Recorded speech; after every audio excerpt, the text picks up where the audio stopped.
Good morning, everyone.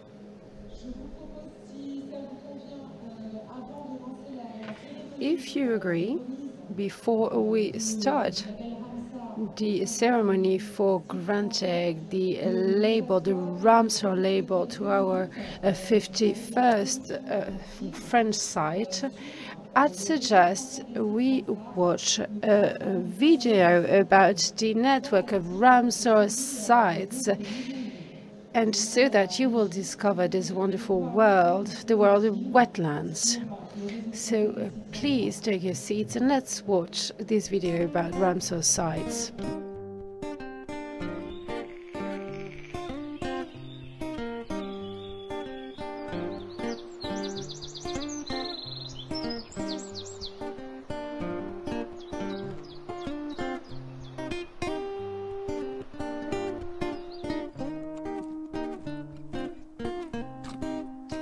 Une zone humide est un sol qui est gorgé en eau au moins une partie de l'année. Donc cet engorgement va créer des conditions très particulières dans ce sol. Ça va recouvrir des milieux extrêmement différents. Ça peut être des forêts humides, alluviales, tourbeuses. Ça peut être des tourbières, ça peut être des marais, des petits étangs. Ça peut être en outre-mer également des lagons, des mangroves. Donc ça va recouvrir une diversité de milieux extrêmement importante. Les zones humides vont rendre à l'homme notamment différents services. Le premier, ça va être la ressource en eau. Il n'y a pas de zone humide s'il n'y a pas d'eau. Donc l'eau en quantité, en qualité. On a un rôle extrêmement important qui est celui de la biodiversité et d'espèces animales et d'espèces végétales. Et puis un rôle qui prend de l'ampleur, et on en a tous conscience aujourd'hui, c'est son rôle dans l'adaptation au changement climatique et dans la lutte contre le changement climatique.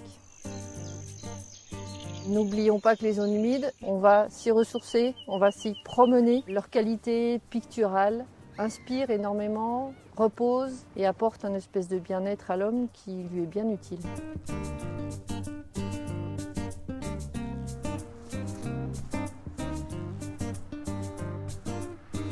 Malheureusement, ça ne va pas bien. Les zones humides disparaissent 3 fois plus vite que les forêts.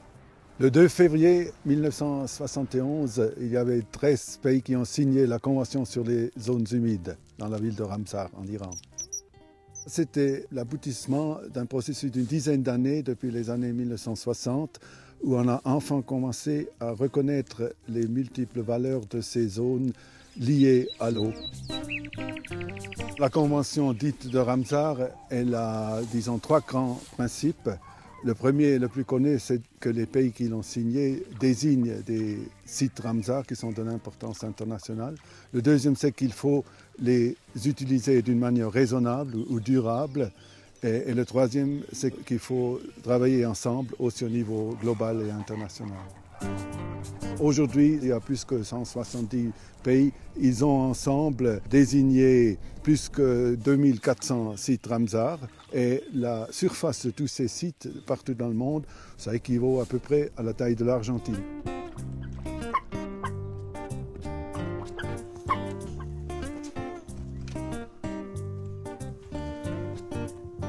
Les sites Ramsar en France, c'est une aventure qui a commencé à partir de 1986, puisque c'est l'époque où la France a ratifié cette convention. Aujourd'hui, on est à 50 sites. Il y a des sites sur le littoral, dans le centre de la France, dans les montagnes, il y en a un peu partout. Il y en a un quart sur les 50 qui sont outre-mer, donc de Tahiti à la Guyane, des Antilles à la Réunion, les terres australes, voilà, il y a tout un potentiel considérable encore à développer. La démarche de labellisation, c'est une démarche volontaire, c'est-à-dire qu'il faut qu'il y ait des partenaires de terrain. Localement, il y a souvent des organisations qui existent, qui sont préexistantes à la désignation de Ramsar. Ça peut être un parc naturel, ça peut être un site, ça peut être une réserve. Il y a une mise en route qui vient de la base. On ne va pas imposer un site Ramsar. Il faut qu'il s'impose par lui-même, par l'animation, par la sensibilisation qu'on va faire sur l'utilité de préserver ces zones humides. Il est essentiel que ce site Ramsar ait un avenir parce que s'il n'y a pas la volonté partagée par de plus en plus de monde de préserver les zones humides, la planète a du souci à se faire. C'est leur disparition qui est angoissante. Quand un site est désigné au titre de Ramsar, on peut imaginer que pour de longues années, il va être pris en compte. Faire un site Ramsar, c'est un projet de territoire au service des zones humides, au service de l'homme.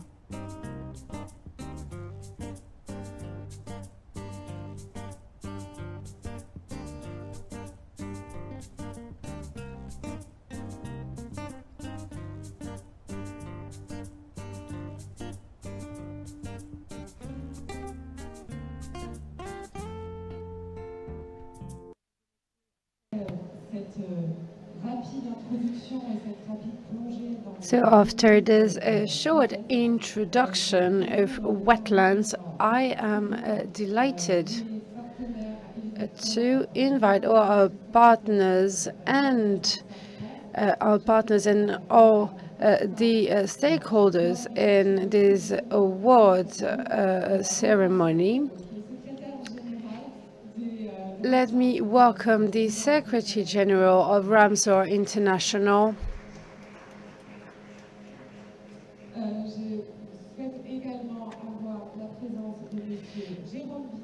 Mr. Jérôme Bignon, the President of the Ramsar Association in France,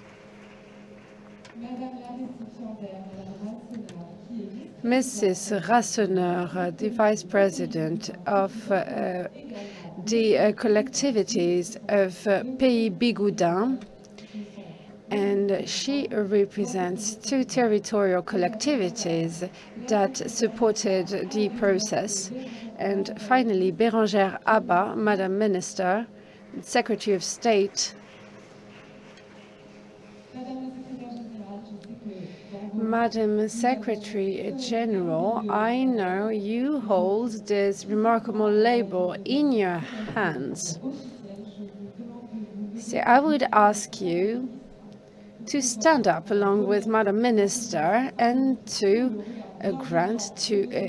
give, in a symbolic gesture, to give the label to the 51st French Ramsar site. This prize is awarded to the Audierne Bay. Let's take a picture.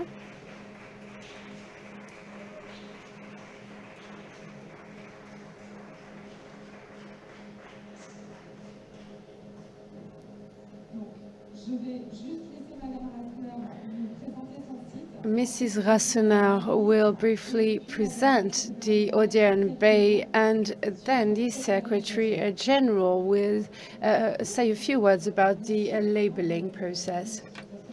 Good morning, everyone. Thank you very much for granting us this status. Thank you for acknowledging our site. We are delighted.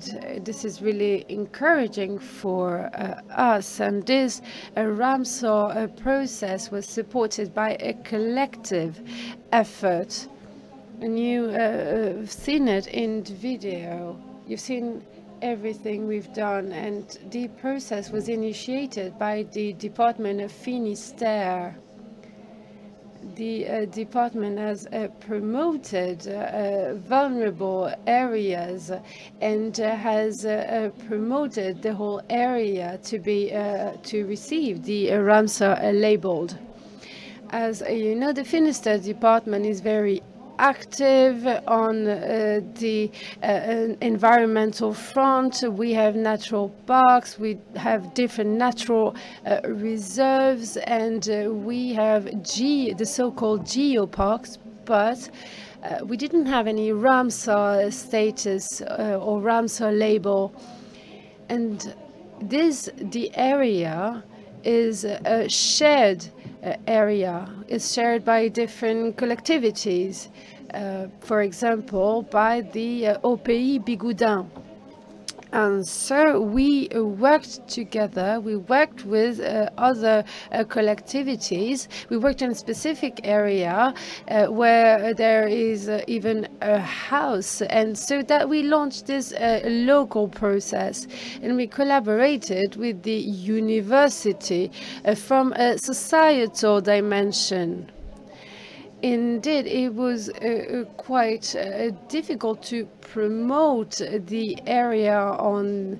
So we have organized different initiatives, different meetings, different consultations, and we have organized readings as well. We wanted to show that the area was being promoted by its inhabitants, that this area had to be protected. And this area is under threat. It's threatened by humans, but also threatened by floods and flash floods. And here we focus on the protection of birds. So we launched a local process. We created an association to keep the house alive, and we want to create a regional natural reserve. And in the end, we have formed our application, and we'll see how it goes, and we'll take it from there. Thank you.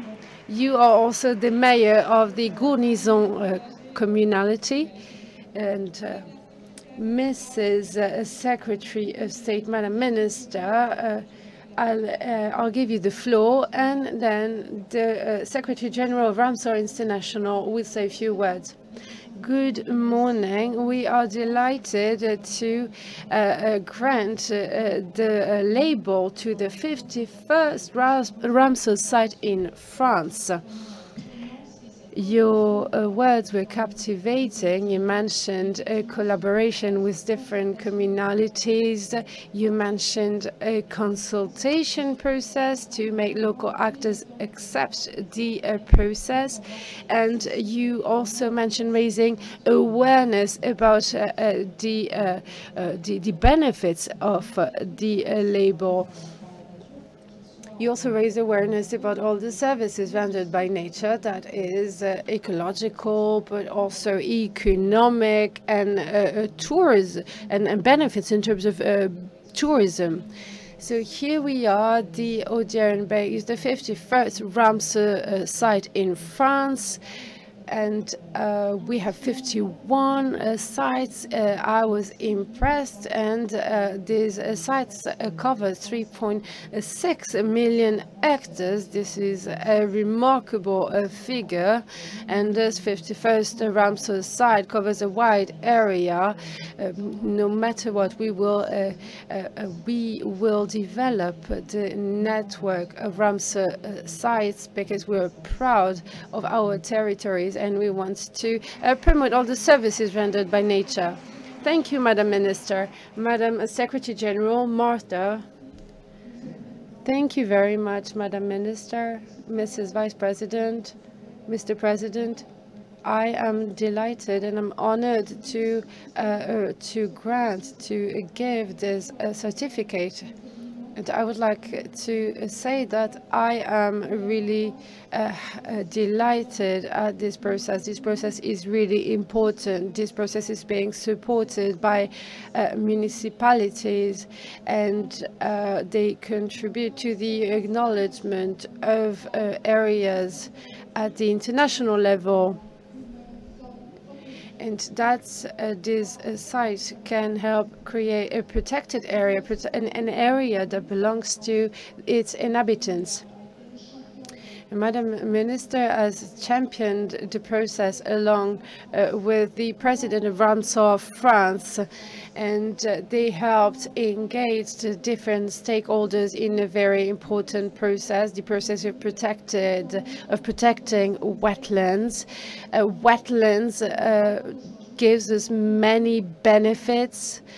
They help fight against climate change. They provide benefits in different sectors such as agriculture, and they contribute to development. So congratulations, Mrs. Mayor. And here we are. We are delighted to grant the label to the 51st Ramsar site, and as we've seen, these processes being a long process with lots of efforts and many different stakeholders participated in the efforts. That's why I am delighted to grant this 51st Ramsar label to France, and I am convinced we will keep on going, keep on making progress. And this label is really important to promote our wetlands. And Madam Minister, I know that we can count on France to promote and respect wetlands. So thank you. Thank you, Madam Secretary General. And to conclude, I would like Jérôme to say a few words.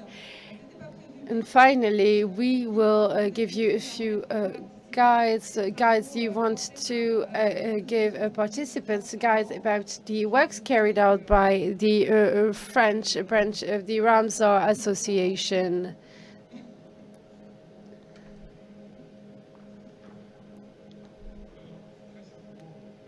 I'll be brief. Thank you. Thank you, ladies. I see 3 committed and determined women, and that's remarkable. Wetlands are really important, but women have a really important role to make because they know the importance of family on a day-to-day basis, and I think they are better placed to understand the importance of wetlands for regions or local areas. So thank you for your commitment. Thank you, Mr. President.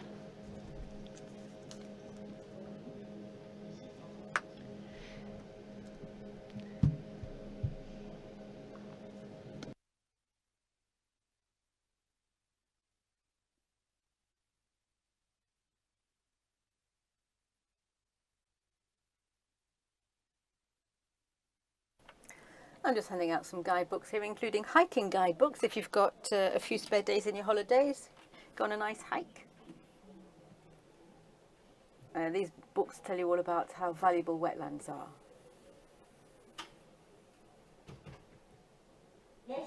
Thank you very much to the President of Ramsar-France. So we're wrapping up the ceremony, the prize-giving ceremony. Thank you very much, everyone here. I would like to ask Madame Rassanas if she would like to take her seat in the audience, because we're moving to our second phase now. I'd like Mr. Jalabert to come up to the stage, pretty please. Jalbert, Mr. Jalbert, to come forward for the second part of our morning dedicated to wetlands. This is a section which is dedicated to the challenge of protecting these outstanding natural features. These zones which are key areas because they're full of biodiversity. They can help us in our fight against climate change. They're under threat, but they're so important to us, and it's really interesting with the roundtable we have here this morning to take a look at what's being done out in the field internationally. We're going to hear testimonials from the Secretary General. We're going to hear the French Minister, and we're going to hear from Mr. Bignon and Mr. Jalbert as well, all about the different challenges involved in protecting wetlands. To open this section, I'd like to invite Bérangère, the Minister, to take the floor. Thank you. Madam Minister, your ministry is really involved in protecting biodiversity. You have told us about your policy very many times. You want to protect biodiversity. And I know that wetlands for you are a very fundamental ecosystem. You're really committed to protecting those zones, and you've already talked a lot about what the ministry is doing and what you will be doing in the future. Well, thank you very much. Yes, indeed, we are totally committed to protecting the wetlands. We work in unison, Ramsar-France, Ramsar International, and our ministry have been working together very closely. We have a national approach which ties into Ramsar's international policy as well. And also in all of our town planning documents, we talk about the protected area strategy. In France, we really are taking on board all of these challenges, and we are going to strengthen our initiatives also with these very varied environments, whether we're talking about the peat lands, estuaries, mangroves, all kinds of different varieties, and these different areas serve man a lot, and they help protect nature. And it's also a buffer zone. It's a very important buffer zone that helps tone down natural risks, and which is why the wetlands are so important in combating global warming. And so they're very diverse, they're very rich, they've got so many species on these different spots, and they also play an economic role, because there's fish farming, tourism, farming also. There are many players involved which are really concerned about the figures. For example, there was a recent survey saying that 41% of wetlands have been suffering recently, and they are in a they're in a poor state. So we need to restore the wetlands. It's absolutely vital that we do so, and we'll have to get things up and running in the next in a few years and the next decades. So there are some nature reserves, and everyone is working towards those with a process that must continue, particularly protecting the estuaries of the Loire River, which is a wonderful wetland. We also have the great joy, and I'm announcing that here, of launching a flash inspection mission, which will enable us to identify future potential sites for a 12th nature park, which will be devoted to wetlands. So that is a commitment in our French protected area strategy, and we are going to implement that. We really are going to become operational. We're going to identify potential sites for this 12th French nature park devoted to wetlands. And once we've identified appropriate sites, we will be working with local players. And so it's important to involve all players, because we have to be close to the territories, and the protected area strategy includes wetlands, and I want all the prefects in each department get together and federate all of the players, because in the initial work which we've carried out writing our biodiversity strategy, it appeared that the regional level is really important and play a role in our broader view. So we need these regional stages as well, because they're on the ground and they can give us a clear vision of what's happening locally. So I want the prefects in each department to federate a team, a local team, a departmental team, so that the consultation, the joint efforts really involve all of the people who are involved in these projects for creating protected areas. So we're starting work already on that. As soon as we have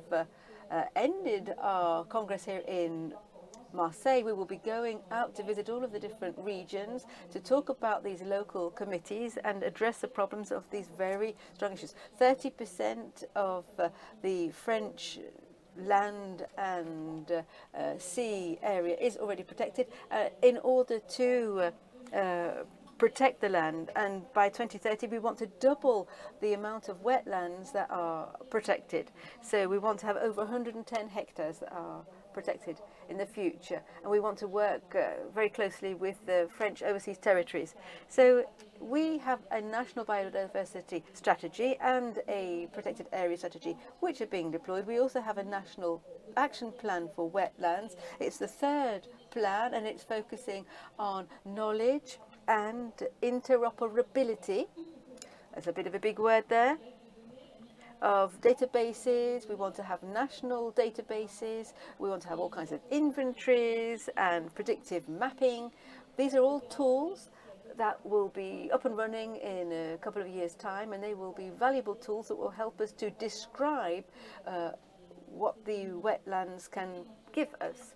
So in our fourth national plan, which is currently being constructed, and it will be an operational version of the different biodiversity strategies which we've developed, well, I hope, and I hope you're going to support me in this, I hope to present this on the big International Day celebrating wetlands, because it's all well and good to have strategies and plans, but now we really need to move into the action step. And so our fourth action plan is key, and it will go even further in terms of restoring the peat bogs, and we will be defining the different labels, like the different tools such as the low carbon label. All of this work ties in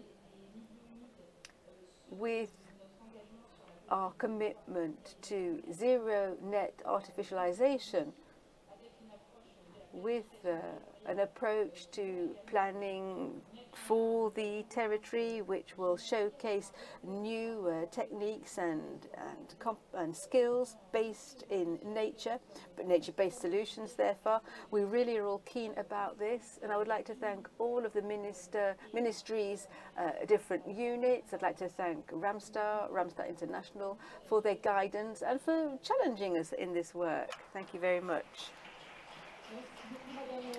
Thank you very much, Madam Minister. I know you have to dash off now, but thank you very much for being here and for your words of encouragement. Have a wonderful day. Madam General Secretary of Ramsar International, I would like to invite you now to have a couple of exchanges with us about your role, what the situation is of wetlands around the world, and can you describe how the different protagonists are motivated to protect these very fundamental biospheres. So first of all, I would like to commend all of these efforts that the minister has listed. And I know she's got a big team working with her. I'm going to try and answer your questions, first of all, by saying that a bit about the international context about wetlands. As you've already heard, the figures are rather worrying. We have lost 87% of our wetlands over the last 300 years. And today we are losing them even faster than we're losing other ecosystems. We're losing them 3 times faster than we're losing forests. The species in wetlands, particularly those in freshwater, are very much under threat. So this is one of the most imperiled natural environments in the world. We know that wetlands are of such great value. Let's start with water. We don't have water if we don't have wetlands. Wetlands are a source of water, and they are very important for everything we do. They stock more carbon than any other ecosystem. People talk about the forest, but if you look at the peat fields around the world, they cover 3% of the planet of the world, and they stock more carbon than anything else in the world. And so these ecosystems are very powerful. They're under threat, despite the fact that they give us great service. So why do we not hear people talking about the wetlands? We talk about biodiversity. I don't know if you know, but 40% of flora and fauna live in wetlands at some time or another. 40%. And so the global situation is absolutely urgent. We really have to protect our wetlands. Here we have some opportunities with the different processes which we're aware of. We know about worldwide biodiversity. It really is vital that wetlands are taken into account. And we at Ramsar are really working hard to make sure that the wetlands are taken care of in all of the different initiatives which are taken. We really aim to the aim to manage the climate is huge. We need to use all of the tools at our disposal. If we can work on the peat bogs, for example, and help the wetlands, that will help us to meet the Paris Agreement objectives. So I don't want to go on too long, but let me tell you about our priority actions. As you know, I'm representing your convention, 171 countries. So 171 countries have committed to protecting wetlands. They have identified the different sites, such as the one we've highlighted today, which commit to protect all of their wetlands and to cooperate. What actions are we undertaking? Well, the first action is to be more convincing. Beyond our community, we have to talk about the importance of wetlands to everybody. We've talked a lot about forests and oceans, the poles, the North Pole, South Pole. I'm not saying they're not important, but why do we not talk as much about the wetlands? We really have to manage to raise the debate. We have to explain things better beyond the walls of our community, because these ecosystems are very important. Second point, we have to continue to maintain the initiatives which we've already launched. We have to restore, conserve, and we have to use the resources that are required. The third action is to integrate wetlands into the climate change framework, into the water management and disaster prevention frameworks, because wetlands can play a role in these floods and droughts. The third priority, and President Macron mentioned this, measuring. In our convention, the countries are measuring the extent of wetlands, and these indicators will also help us achieve the SDGs. So we need to draw up inventories. We have to be able to measure what needs to be done, so that we can. And the final point is to heighten awareness. And I wanted to finish with a very positive message. I want to share with you that last week the United Nations General Assembly recognized on the 2nd of February, which was the date the convention was signed, as the International Day for Wetlands. So now that is within the framework of the United Nations General Assembly, and so that really is a great step forward, because it means that we're getting the message beyond our community, and the debate and actions for the wetlands will be embraced by one and all.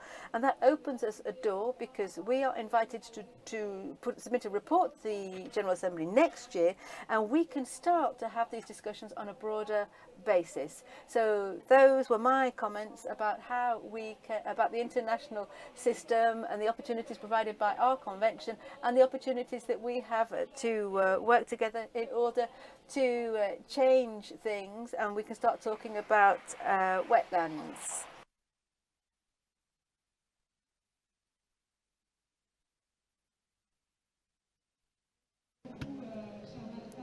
Thank you very much, Martha.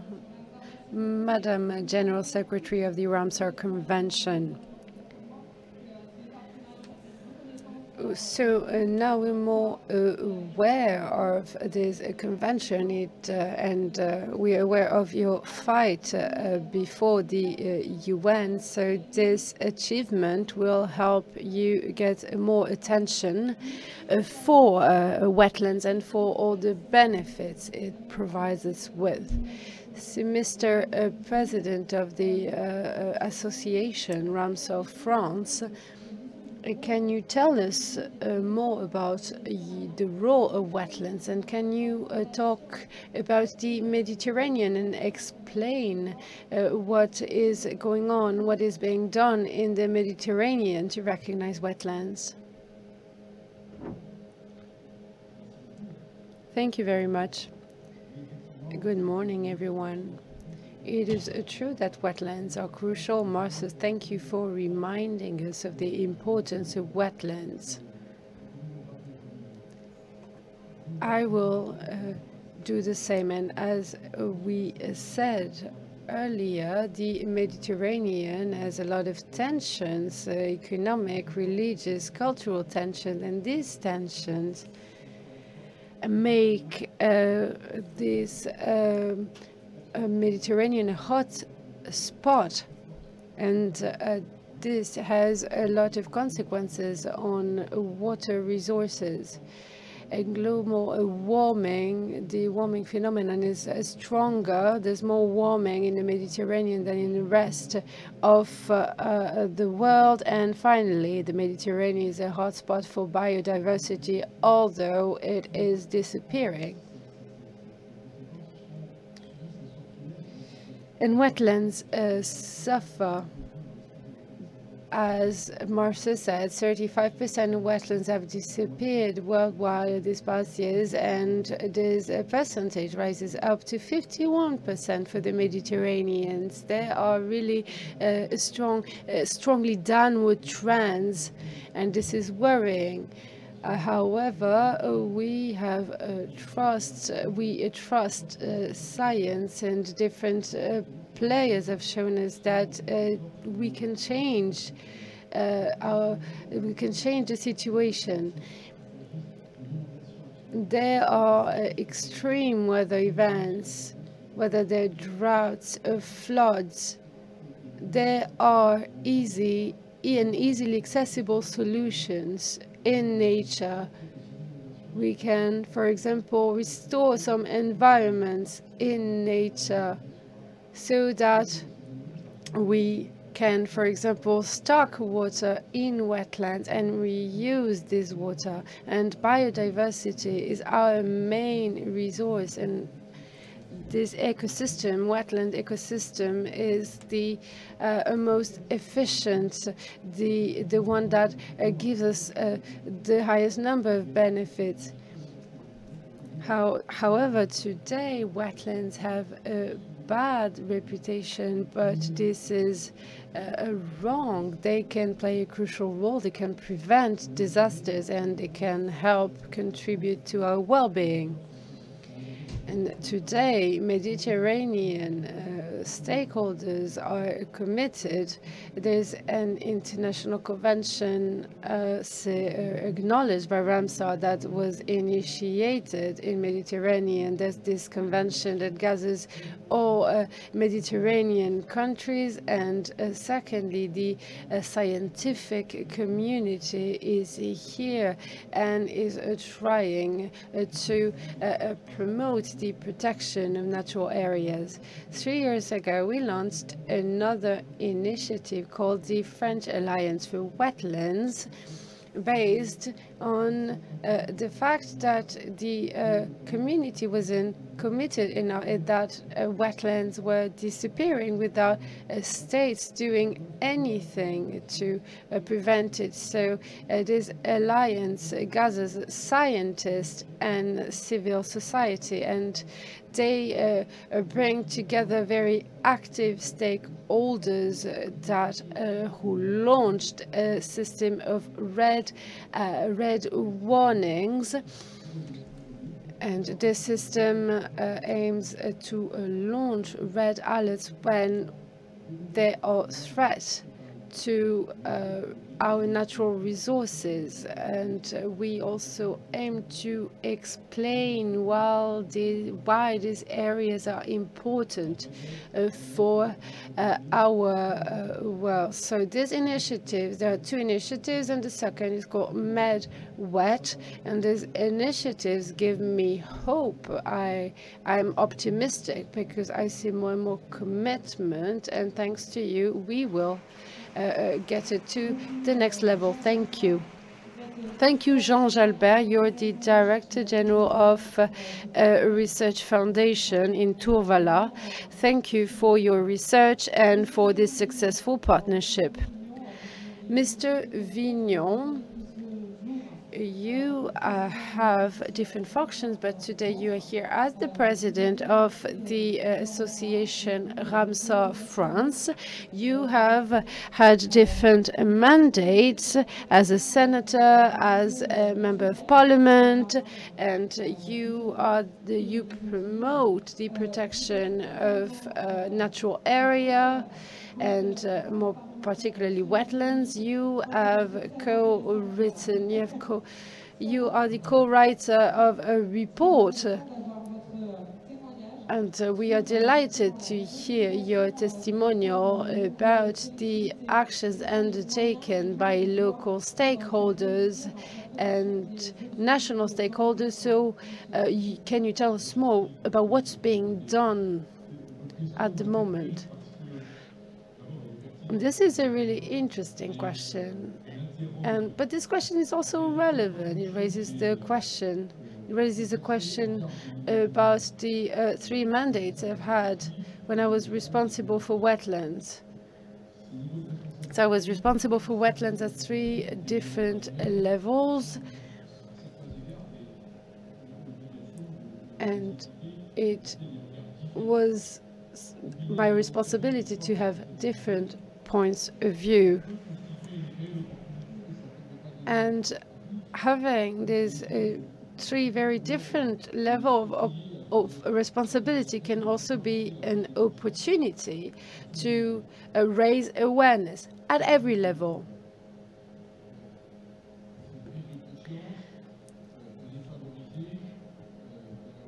We need to open our eyes. I needed to raise awareness, and as a local representative, that's what I did. I wanted our citizens and all the actors, all the players to understand our worries, but also our expectations. That's the only way to understand the situation. So very often I'm being told that I'm not good at psychology, but as you see, people are worried, and it is quite normal because there are floods, there are natural disasters, and it is really difficult to go beyond them and to try and see solutions. So how can we implement realistic solutions? And the climate change is happening, and we need to adjust to climate change. The climate change won't adjust to us. So depending on your age, you don't have the same point of view of climate change, and climate change calls for funding, and sometimes funding is insufficient, and this is frustrating. But if we did more to protect wetlands, maybe we wouldn't need that much funding. And some people just don't understand why we ask them to pay to pay through tax, to pay their taxes. They don't understand we need this money to do different useful things, such as protecting wetlands. And wetlands are essential, and if you're here this morning, it's because you know they're essential. We need to be realistic. We need to be realistic about deadlines. So we want to improve to protect wetlands, and we plan a limited budget. So that's what usually happens. I won't give you names right now, but this topic is crucial. We need funding for wetlands, but we need an alignment between the budget, between the deadlines, and the issue is that if we don't provide funding for wetlands, then people won't understand they're important. And money and deadlines go hand in hand. I've thought about our actions for a few years, and I think that territorial action, local action are essential. I'm really delighted to see local representatives of the Department of Finistère really care. I really love this department, but I'll tell you more a little bit later. So the Department of Finistère have been really committed, and the Department Council has been really active. And so they've been really active. They've been at the forefront of efforts. We need to inspire interest for development, and it is quite complicated. Our administration does its best. Our civil servants do their best, but I was a representative at the local level. I was a representative association. I had these different functions, so that enables me to be realistic and to realize that local actions are essential. This Ramsar concept is really rare. Luc Hoffmann realized that we had the opportunity to move forward on these topics away from red tape by mobilizing people locally and directly. And in this field, administration and red tape is really present, but in the end, we managed to take a decision and Luc Hoffmann was really determined. He was really motivated, impatient, but he knew the process would be long. And the Ramsar process is about finding solutions. It is quite unusual because we usually focus on the law, on rules, and we could use this process, this model in other fields. And so we want to raise awareness, to convince people. So we use simple means and simple solutions that can reach different targets. When at the start, we were just a few, there were just a few people, a few representatives. We didn't have any funding.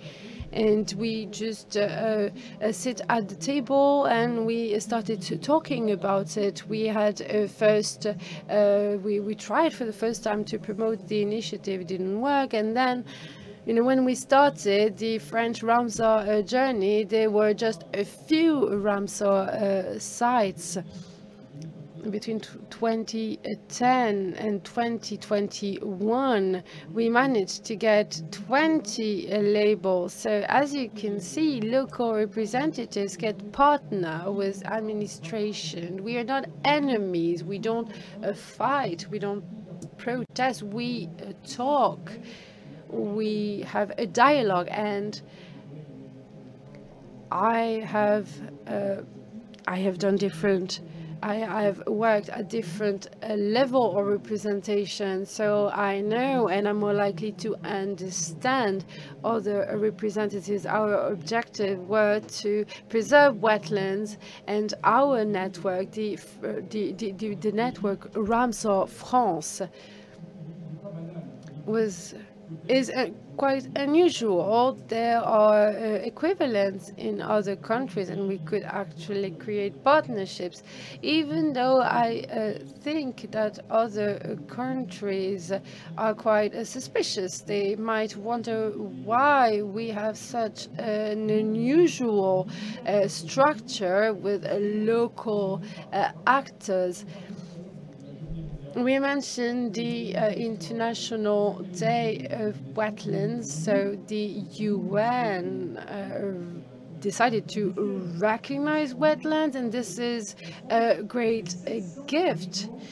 France organizes 700 international days a year, so it is a great now so we usually have an international day, a French day organized by our local administration, and these people have been very active, and they managed to organize 700 events for this day celebrating wetlands. So this day was the French Day of Wetlands, and now it is an international day of wetlands thanks to the UN. We started with a very simple approach with a local celebration. But I always say you can make a huge river out of small streams, and we have organized small events with birds, or we tackle different topics. But I will stop here because there's no time anymore. And we work with we have different employees and actors, and they're really determined. There's also Sophie Dorothée here. And all of the different players are very dynamic. There are so many actors throughout the territory. Sometimes it's absolutely amazing. I go and see the prefect and say, hello, prefect, we're really interested. And the prefect looks at me. Some of them don't know what Ramsar is. I'm not going to give any names here, but I've heard people, the prefects, when they were studying, they perhaps might have heard about the logo Ramsar, but they've forgotten since. And we're not asking any money from them. We just want them to help us to protect, to pass the right decrees. It's not based on regulations, rules and regulations. We just want to create awareness, and we want to help everyone to move forward. And so the French are terrorized, of course, because rules and regulations make them tremble. But on the other hand, they like Ramsar because there's nothing is obligatory.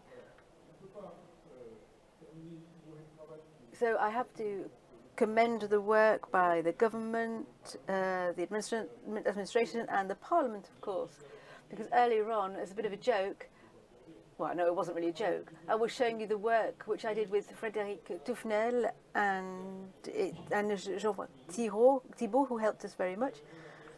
If you've got a couple of moments, if you've got sleep at night, this book is available. You can even read it on internet. And there are lots of pictures in there as well. It's an interesting report, but it gives lots of possibilities. We're not trying to force anything down anyone's throat. It's just intellectual. We've got a little film as well. Perhaps we should come up with a simplified brochure that we can hand out to all candidates of Ramsar sites. Ramsar is really easy, but it is so important for the future of humanity. You have to realize that if you want to become a Ramsar militant, then we've not wasted our time this morning. Thank you very much.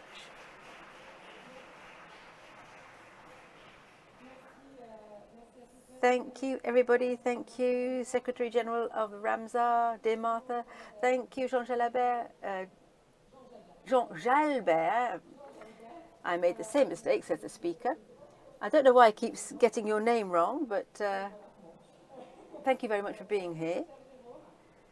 Jérôme and Secretary of State, thank you very much for speaking and to demonstrate the international, national and local mobilization of scientists and elected representatives. I think you're giving us a message for hope here, and I think you're asking us all to get involved at our own level to ensure that wetlands thrive and are restored. Thank you very much.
Good morning, everyone, and thank you for being here today. I am the Executive Secretary of the Pelagos Agreement. I would like to thank the Minister for the Ecological Transition for giving me the opportunity to make a presentation about this agreement. And I would like to thank the Directorate Generals of the responsible for international action. So thank you for giving me this opportunity. And now I'm going to show you the Pelagos area through a video. And after that, I will give you more information about activities undertaken under the Pelagos Agreement.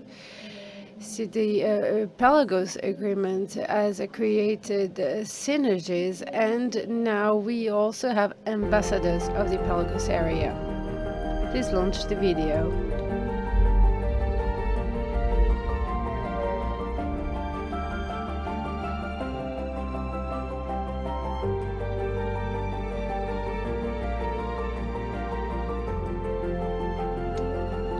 Could you start the video over again, because there's supposed to be some sound.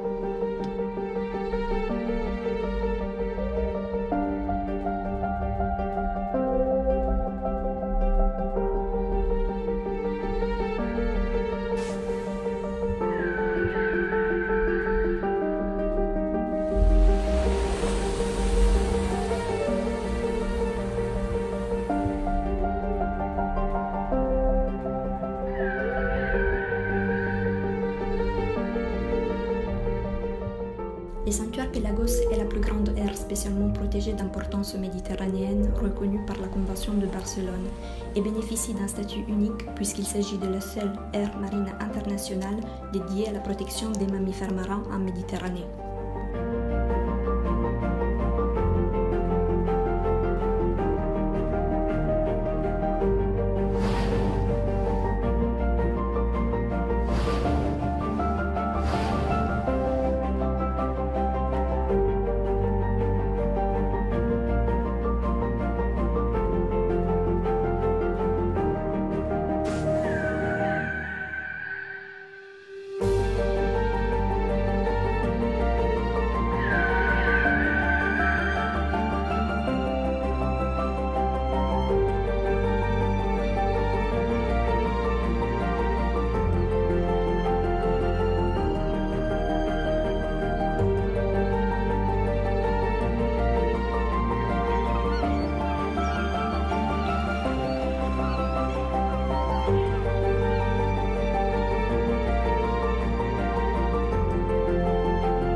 Donc par exemple, si vous voyez un rorqual, vous pouvez le signaler sur la mire et ensuite choisir espèce rorqual, un individu et envoyer, tout simplement.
L'accord Pelagos est né d'une nécessité commune, protéger l'extraordinaire biodiversité d'une zone unique en Méditerranée.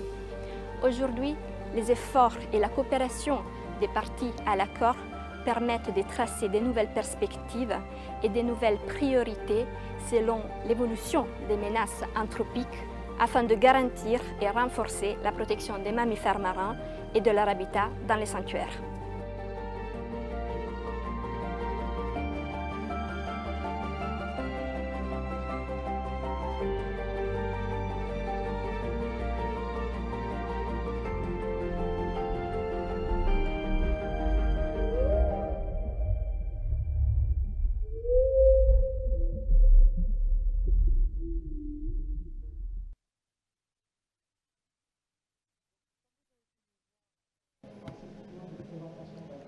So this video gives us information about this agreement, which aim to undertake concrete actions. It is coordinated by France, Italy and Monaco and aims to protect marine mammals against any disruptions.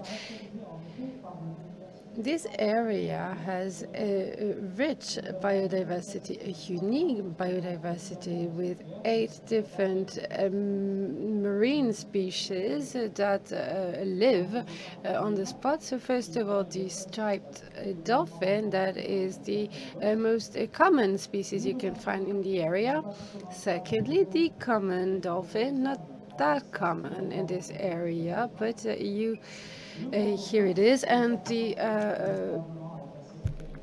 dolphin, a dolphin that is quite famous. It is called the Bottomless Dolphin. You can find it in the show Flippo. Then Risso's a dolphin that has different marks that evolved with time.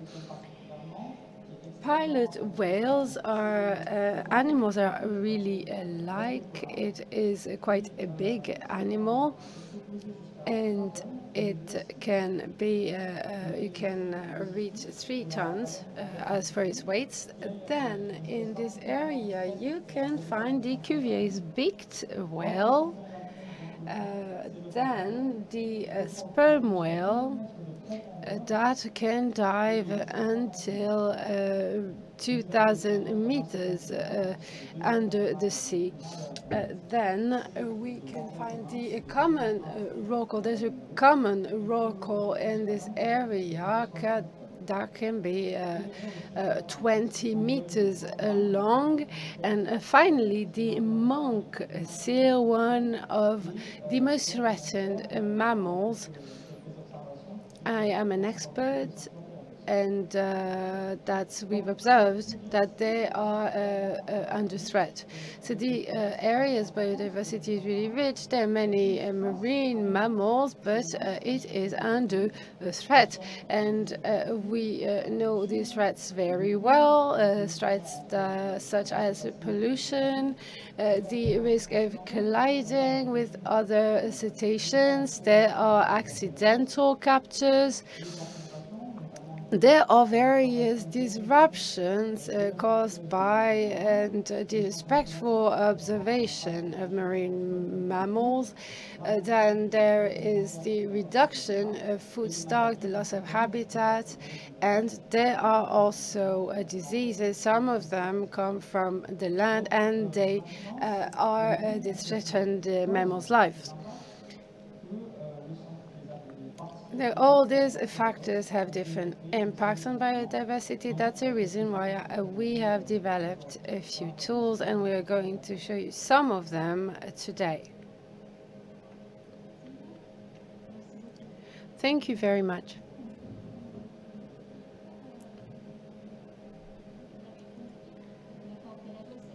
As you probably already know, the Pelagos Agreement is an international agreement. It's quite unusual in the Mediterranean.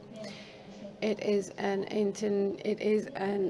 international agreement that is implemented at the international level, but it also has a national importance because, or thanks to the support of the signatories at the international level, and we also undertake actions at the local level. We also have local partnership, above all with the coastal town based in the sanctuary. And today we want to show you the different measures taken by the partnership, under the partnership charter of the Pelagos Sanctuary. It was created at the initiative of Pelagos ambassadors. I will talk about them a little bit later. These initiatives were created by the French party, by the French teams. And I'm going to talk about two initiatives that were created independently, but then were integrated into the agreement, and they're at the very center of the cooperation of the agreement and their collaboration with local actors. The partnership charter was created following discussions carried out between the French team and the Saint-Maxime municipality. The municipality wanted to play a more important role in protecting mammals. So why did we decide to work with towns and municipalities? Well, municipalities are the ones who will act, who will take actions, and they can make interventions and prevent and eradicate impacts on mammals. For example, if there's pollution on land, for example, well, the municipalities can control pollution on land. Local authorities can control land pollution. We provide support and guidance for the preservation of marine mammals. So we provide this guidance to local authorities, and we also provide them with communication support. We help them raise awareness. In return, the municipalities adopt the charter, and they commit to support us through awareness campaign, through communication campaign, and they also facilitate the information sharing about different issues. Furthermore, municipalities can also help take decisions within the framework of the agreement. So every decision must be aligned to the agreement. They must echo all the resolutions taken under the charter at the local level. So I just introduced you to the general situation. For the moment, 152 municipalities have signed the partnership charter. And now we'll go into details. So how can you sign the charter? Well, the town council holds a discussion, and they take a decision that will be sent to the relevant national authority. And then we organize a signature ceremony. And so the municipality representatives attend, as well as national authorities or representatives.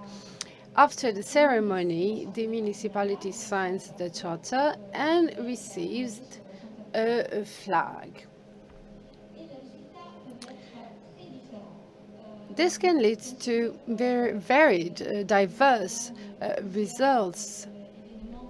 We organize different events, a number of events with conferences and exhibitions. We organize marine waste, marine debris collection campaigns, and national authorities that are part of the agreement can also provide information, technical information to municipalities. Here are a few pictures. There's a picture of the international meeting gathering signatories. There will be another meeting in 2023, and this kind of event give us the opportunity to exchange and to promote a good example, good practices. For example, a year ago, we launched a call for interest among the signatories, because the Pelagos agreement is is a partner of different partnerships. Has different partnerships, and the objective was to pilot management measures locally. And the picture at the bottom of the screen was taken at the center, the Observatory of Biodiversity. It is a facility that was inaugurated 1 year ago. You can find such observatories in 10 different cities of Tuscany. And these centers are dedicated to raising awareness, to communications towards citizens, schools, and tourists. And these centers aim to explain, to provide information about this sanctuary and the area as a whole. We assess our activities every 2 years for Italy and every 3 years for France. This assessment is based on the form, and after the assessment, so this assessment is steered jointly by the signatory, the municipality that signed the charter, and the national relevant authority, and we can then, after, we can validate the charter for the municipality. But there's still a lot to do, a long way to go. We want to develop a twin cooperation cooperations with the signatories of the partnership charter. So we have done a lot, but there's still a lot of work to do. And under the partnership, we plan to reinforce cooperation between our different countries. So we want to develop, as I was saying, twin cooperation programs with the different municipalities. And we still have progress to do as for the implementation of the charter in both countries. We also want to exchange good practices, and we aim to reinforce the network and organize exchanges between school exchanges between Italy, France, and Monaco. And finally, we want to create marine educational areas in the different municipalities. In a couple of words, we're going to talk about the Pelagos ambassadors, but I'm going to have to speed up here. I see I don't have much time left. So this is for people who use the sea for leisure activities. There are 730 Pelagos ambassadors in our different sanctuaries, and they adhere to the agreement's goals.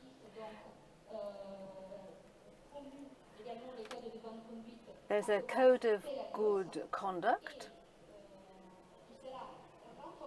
that will be further strengthened, particularly within our management and action plans, which are going to be deployed over the next 6 years.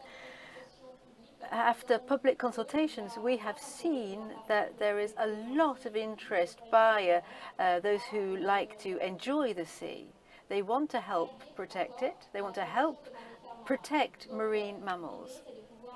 And so the idea is to involve them increasingly and to involve everyone who lives around the sea and can become ambassadors. So there are going to be some communication and awareness tools which are developed for them. There will be events organized for the ambassadors and also for personalities from the world of the sea to help promote Pelagos even more. So thank you very much. Thank you for listening.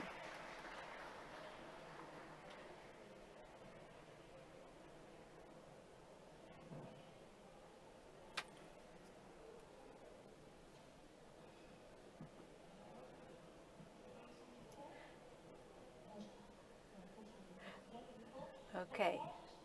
I am not part of Pelagos. I'm representing the Ramoge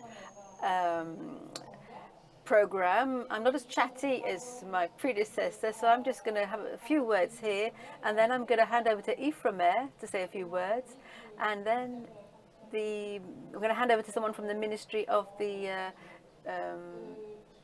Ecological Transition. So it's very interesting for me to be here to talk about Ramoge. I think you're more familiar with Pelagos rather than Ramoge. So I would like to thank the Ministry for Ecological Transition for hosting us here to be able to present one of our initiatives. If you don't know Ramoge, I'm going to give you in a couple of words a quick description. It's an international agreement for cooperation to protect the marine environment and to combat pollution. It's an agreement that dates back to 45 years ago. It was signed in '76. It's still alive and kicking. So Ramoge, the logo corresponds to the 3 towns that marked the perimeters. There was Saint-Raphaël, RA, and then Monaco, MO, and Genoa, GE. We've since extended the zone to La Spezia in Italy and to Marseille here in France, but we still call it Ramoge. So I'm really going to focus my words on the role that the Ramoge Agreement can play in protecting biodiversity.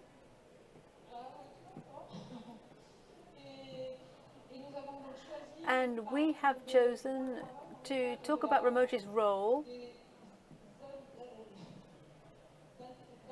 in zones of major biological and ecological importance.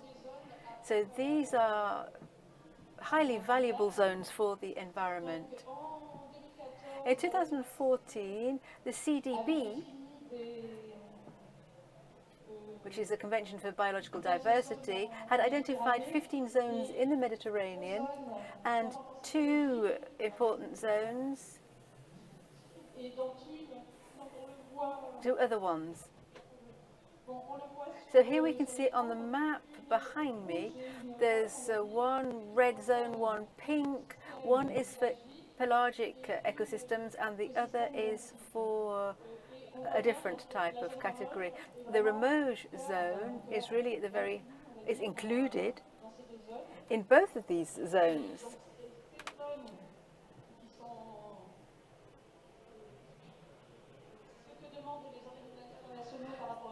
So the states are asked to take protection measures for these zones, the pelagic zone and the benthic zone.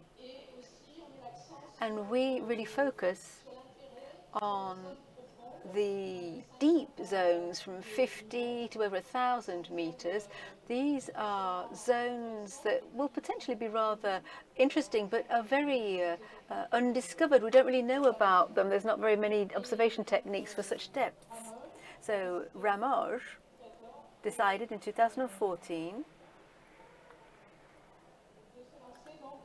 to get involved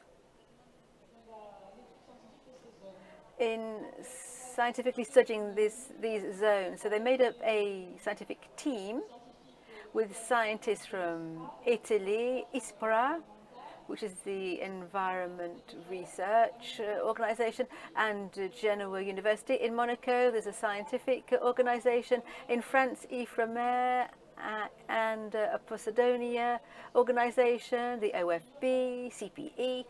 So there were about 10 scientists representing different organizations from the involved countries. So the team identified 66 sites which could be of ecological value.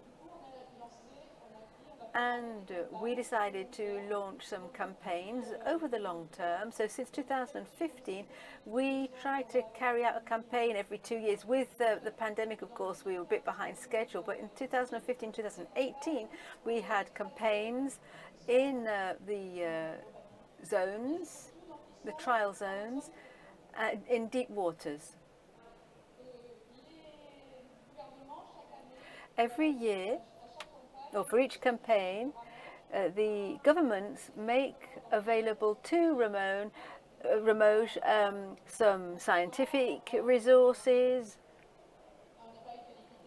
a remote-controlled robot with cameras and sampling equipment, and a multi-bundle sonar that can be geolocalized.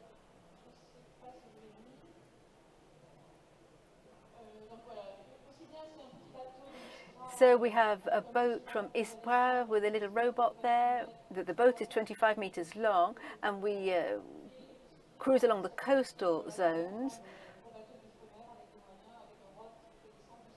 And we've got a rover which can go down to 2,000 meters in depth. So the idea of these campaigns is to coordinate cooperation and the protection of these environments throughout the entire region involved. And we've also been asked to identify deep zones. We really are exploring deep zones. And to identify zones that could be protected by both countries, i.e. trans-border zones. There's one here, Spinola, for example, which is a perfect example of the kind of cooperation that can be introduced between two countries.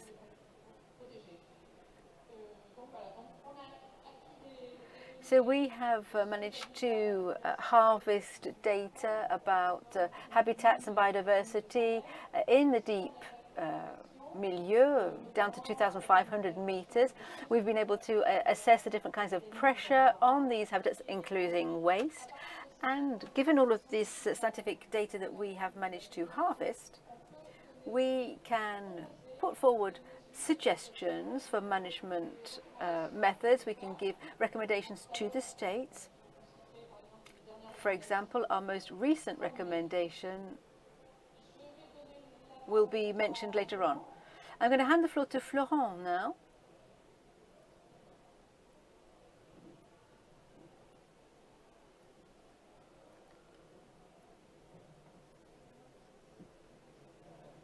Hello, everybody. I hope you can hear me. Thanks to the resources that have been used for the Ramoge campaigns, we have collected a lot of video and photo data, which has given us a lot of information about marine biodiversity. Marine biodiversity in the benthic zone is decreasing as you go down in depth.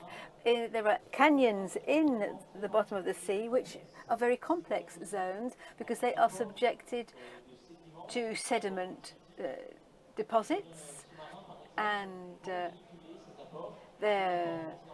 so these sediments are transported from the banks of the shore to the major depths of the sea.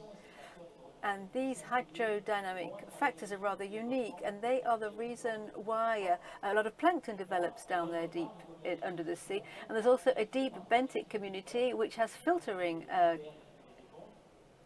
beings there, sponges and others, and that will foster crustaceans and their predators, which are fish. So these environments are full of food. They're nurseries, if you like.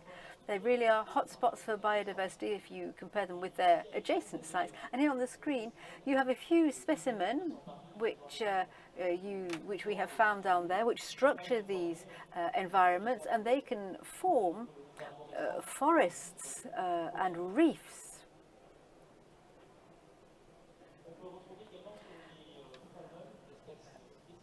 down there at the bottom of the sea, there are some specific species also that can be found. There are a few examples on the screen there. You've got a red crab, a red shrimp. You've got a cephalopod also there. The Latin names are all written there on the screen. There's a kind of starfish there, a white starfish, which is called a ceramaster in Latin. Some observations have been made. We've seen the Proptylum carpenteri, which was identified in a canyon in Monaco. This is a very rare species. It is the second time that this has been observed in the Mediterranean, and the first time in the Ligurian Sea. And next to that, you can see other specimens which have been found in Monaco. Then there is the Ferreira boabanski, bottom middle. This is a sponge. And we also have some fish which are well represented. We've got two examples there, the Centroschimos coleopsis and also the Cotix latepsix, which are both found at the bottom of the sea. They are fish with bones, which is quite unusual, and they live at the very, very bottom, the deepest parts of the Mediterranean Sea. It has been quite difficult to get these observations absolutely officially recognized because there are very few pictures, and sometimes the specimen were far away from our roving robot, or they were small, or they would go too fast to have their photos taken. We did see some wonderful things in terms of biodiversity and habitat. We also noted the pressures that are there in these deep canyons with marine waste, to name but that. Thank you very much. Hello, everybody.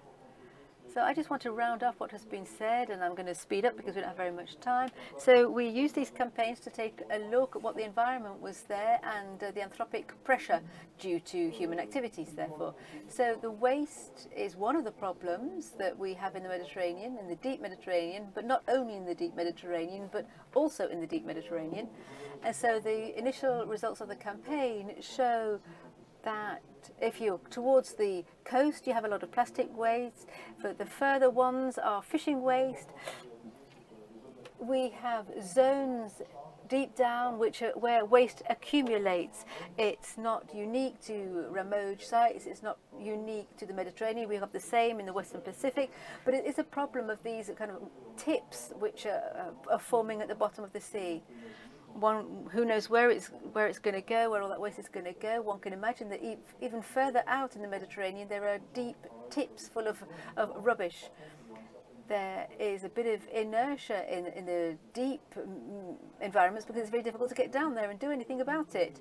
So apart from these waste sites, it's important to know there's a lot of microplastics out there, and it would seem that it's clearer and clearer for the community that microplastics in deep sediment is the end game, really. That's where they're going to finish up. And there's a lot of interaction. There are zones of the Mediterranean where there's over 35% interaction between the waste and the bodies and the animals that live there. So we're losing our colonies, where the colonies are becoming less mobile. A fishing net or a fishing pot is a tool that is made to kill or capture fish, and if you lose one or throw one away, will they continue to do their job? And so the question really is the impact that it will have on biodiversity.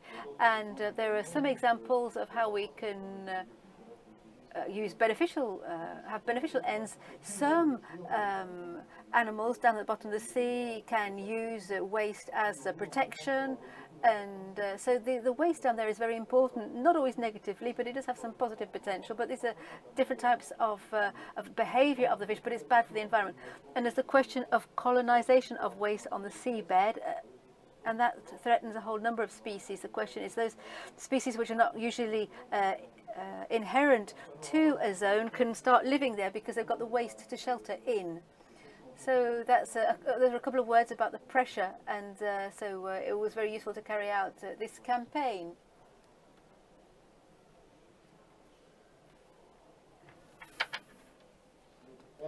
So thank you very much, everybody. As I'm sure you've understood, the Pelagos and the Ramoge agreements are complementary and so vital for the future of this part of the Mediterranean, this sub-region of the Mediterranean. Ramoge has, in June, came up with 5 capital recommendations due to all of the results it got from its research. So the 3 governments, Monaco, Italy and France, have received these 5 recommendations, which you can see on the screen. And I would like to use the minute which I have in the name of the Ministry for ecological transition here in France. I would like to say how very interested we are in these campaigns. There have been 2 campaigns that have been led to date. France, Monaco and Italy are all delighted with the work, and I'm sure I can speak on the name of everybody when I say that all of us on the Mediterranean are delighted with your work, and we will participate in the 3rd campaign, which is due for 2020 on board an Italian vessel. So we'd like to thank the scientists of the 3 countries. France will be there, and in the coming days we will answer in writing to our invitation to participate in the 3rd campaign, and I'm hereby giving my word that we will be joining forces with the Monegasques and the Italians. So I can say I can echo what President Macron said yesterday, to say that we will increase our protected areas from 2% to 5%. By 2027 in the Mediterranean, that will be the case, and we hope that will cover the Ramoge zones. We are going to boost the Ramoge campaign, and we're going to get their teams to help us identify zones in the Alpes-Maritimes region where we can ensure coherency between all of the efforts which are carried out by the Italians, the Monegasques and the French. So thank you very much for being here, and thank you to the organisers, because we have overstepped our window, our time window, and I would like to thank Ramoge and Pelagos, and a long life to marine diversity. I would just like to present to you our studies, our campaigns, if you like. They're summed up in these documents, which are available on our Ramoge website, 2018, 2015, a lot of information on our website. And we also have a guide to waste, but that's for another time. Thank you very much for listening. Bye-bye.